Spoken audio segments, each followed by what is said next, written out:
ముఖ్యంగా అలాంటివి 3 పాయింట్స్ అని చెప్పగలరా? అంటే పేరెంట్స్ ఏమేమి పాయింట్స్ చూడాలి అంటే ఇప్పుడు లేబుల్లో 12 ఇయర్స్ లోపు పిల్లలకి ఇవ్వకూడదని ఇంకేమైనా ఉంటాయి దాంట్లో? ఫస్ట్ ఇది చూడాలండి, ప్రోడక్ట్ మీద ఏమన్నా నాట్ సూటబుల్ ఫర్ చిల్డ్రన్ అట్లా ఏదైనా రాశాడా అని చూడాలి. తర్వాత రెండోది ఏంటంటే ఇంగ్రీడియంట్స్ ఒకటి చదవాలి, ఏమేమి ఇంగ్రీడియంట్స్ ఉన్నాయి వాటిల్లో. తర్వాత too much of chemicals additives ఉంటే అవి సాధ్యమో చిన్నవాళ్ళకి అవాయిడ్ చేయడం బెటర్. పెద్దవాళ్ళకి ఓకే, నో ఇష్యూ, చిన్నపిల్లలకు అవాయిడ్ చేయడం బెటర్. అంటే ఏ కెమికల్ బాగా ఎఫెక్ట్ అయింది చిన్నపిల్లలకి అయితే? అంటే ఏదైనా కూడా ఇవి ఫ్లేవర్స్ తర్వాత కలర్స్లో వాడేవి ఇవన్నీ కూడా ఎంతో కొంత కెమికల్సే వాటర్లో ఉన్నటువంటి. అంటే ఆ సేఫ్టీ లిమిట్స్ చూసుకొనే ప్రిస్క్రిప్షన్ వాటి లిమిట్స్ని బట్టే యాడ్ చేస్తారు.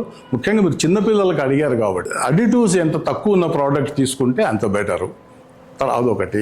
తర్వాత షెల్ఫ్ లైఫ్ ఎంత ఇచ్చాడు, మనం షెల్ఫ్ లైఫ్కి దగ్గరగా ఉన్నాము. సపోజ్ మనము నవంబర్లో కొంటున్నాము, నవంబర్ ఎండ్కి ఎండ్ అయింది అనుకోండి, అట్లాంటి ప్రోడక్ట్ కంటే కూడా ఈ జూన్లో తయారు చేసిన ప్రోడక్ట్ June 15th అంటే fresh product. What I mean is product ఎంత ఫ్రెష్గా ఉంటే అంత బెటరు.